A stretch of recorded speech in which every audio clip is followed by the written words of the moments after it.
Versículo 28. Llevaron a Jesús de casa de Caifás al pretorio. Era de mañana y ellos no entraron en el pretorio para no contaminarse y así poder comer la Pascua. Posiblemente hay pocos textos más breves y más condenatorios de un sistema espiritual podrido de la cabeza a los pies.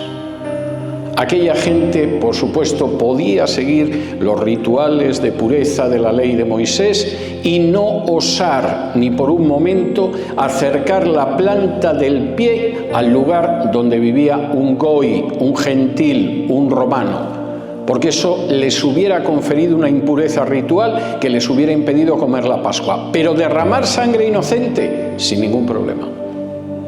Y es terrible. Es terrible cuando de pronto la religión, la visión espiritual, se detiene en minucias, como por ejemplo la pureza ritual, y no tiene el más mínimo problema de conciencia en derramar sangre inocente. Cuando de pronto hay una religión, un sistema espiritual, cualquier tipo de sistema, que puede ser totalmente cuidadoso con el aspecto ceremonial, ritual, y que sin embargo corre a derramar sangre inocente, es porque se ha pervertido de una manera terrible. Y lo que va a suceder a continuación, el proceso ante Pilato, lo ilustra muy bien. Juan dice lo siguiente a partir del versículo 29. Entonces salió Pilato a ellos y les dijo: ¿qué acusación traéis contra este hombre? Respondieron y le dijeron: si este no fuera malhechor, no te lo habríamos entregado. Entonces les dijo Pilato: tomadlo vosotros y juzgadlo según vuestra ley. Y los judíos le dijeron: a nosotros no nos está permitido dar muerte a nadie, para que se cumpliese la palabra que Jesús había dicho, dando a entender de qué muerte iba a morir. Los representantes del templo llegan hasta el pretorio, el lugar donde estaba Pilato, desde el que impartía justicia, desde el que gobernaba cuando bajaba a Jerusalén. Por regla general, la mayor parte del año, el gobernador romano estaba en Cesarea.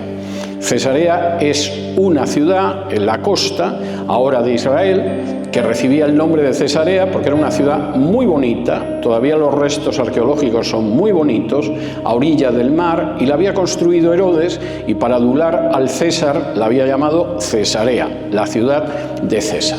Y ahí es donde estaba el emperador romano, porque tiene unas vistas muy bonitas al mar Mediterráneo, el clima es agradable y no es un agujero pestilente como Jerusalén. Pero cuando llegaba la Pascua, los judíos a veces se ponían levantiscos. Y entonces el gobernador bajaba hasta allí y se alojaba en el pretorio. Y además los romanos, conociendo cómo eran los judíos, habían construido una torre, la Torre Antonia, desde la cual se podía ver lo que hacían en el templo. Y si sacaban los pies del plato, como dirían en España, si empezaban a hacer lo que no debían, aparecían los legionarios y ponían orden a golpazos. Y entonces llegan hasta donde Pilato. Se supone que un legionario pregunta a aquella comitiva del templo qué quieren y le dicen: queremos hablar con el gobernador. Y cuando les dicen pasad, dicen: no podemos pasar, porque nos contaminaría entrar en la casa del gobernador, que salga el gobernador. Y Pilato no tiene más remedio que salir, seguramente no de muy buen humor. Y cuando tiene que aguantar a estos sujetos insoportables y levantiscos que le obligan a levantarse de donde él está y a salir fuera porque ellos no pueden entrar, la primera pregunta es: ¿qué acusación traéis contra este hombre? Y uno se imagina hasta la cara de Pilato como diciendo: ¿por qué me estáis molestando, asquerosos judíos? ¿No tenéis bastante con vuestra dichosa fiesta para encima venir a perturbarme? Y el tono de Pilato se percibe porque la respuesta de los judíos es tremenda. Si este no fuera un delincuente, no te estaríamos molestando. Venimos porque es un delincuente, no nos mires con esa cara, Pilato. No te pongas molesto porque te obligamos a salir, te traemos a un delincuente. Pero eso a Pilato no le convence. No simpatiza con esa gente, ha tenido roces muy fuertes con ellos en los años anteriores. Seguramente los aborrece, los encuentra detestables. Y entonces lo que les dice es para quitárselo de encima. Bueno, pues si es un delincuente tenéis una ley, ¿no? Y además es una ley que el derecho romano le concede privilegios. Lo tomáis y lo juzgáis vosotros. No me hagáis perder más el tiempo, indeseables. A fin de cuentas lo podéis hacer. Y era cierto, los judíos dentro del Imperio Romano tenían algunos privilegios que no tenían otros pueblos. Sobre todo a partir de Julio César, que era un genio y era un gran político, pero que se endeudaba mucho y que en algún momento tuvo que pedir dinero a prestamistas judíos. Julio César concedió una serie de privilegios a los judíos que no tenían otros pueblos dentro del Imperio Romano. En el Imperio Romano había ciudadanos romanos de pleno derecho, como era Pablo, pero luego había multitud de pueblos.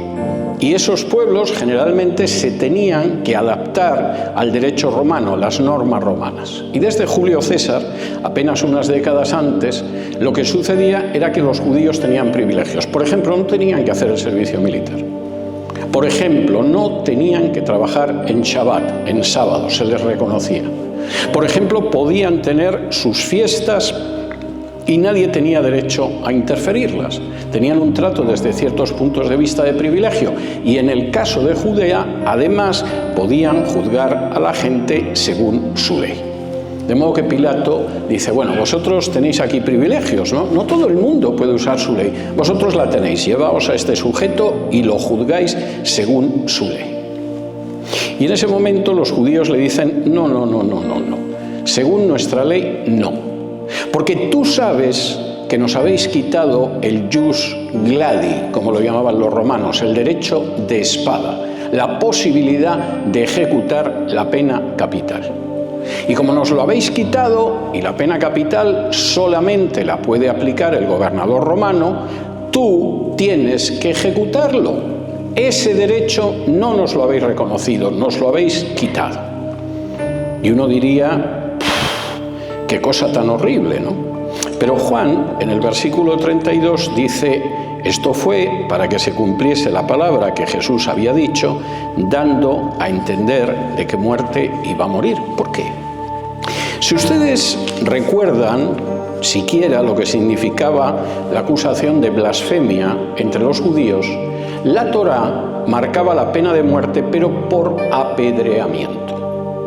Y en este sentido, efectivamente, cuando los judíos querían ejecutar a un blasfemo, y generalmente aprovechaban un momento en que el gobernador romano estaba fuera, lo que hacían era que lo apedreaban. Si ustedes van al capítulo 7 del libro de los Hechos, en ese momento el gobernador romano había salido, venía desde Roma su sustituto, y en ese intervalo entre la salida y la entrada del nuevo gobernador, las autoridades del templo matan a Esteban como blasfemo y, por supuesto, lo apedrean.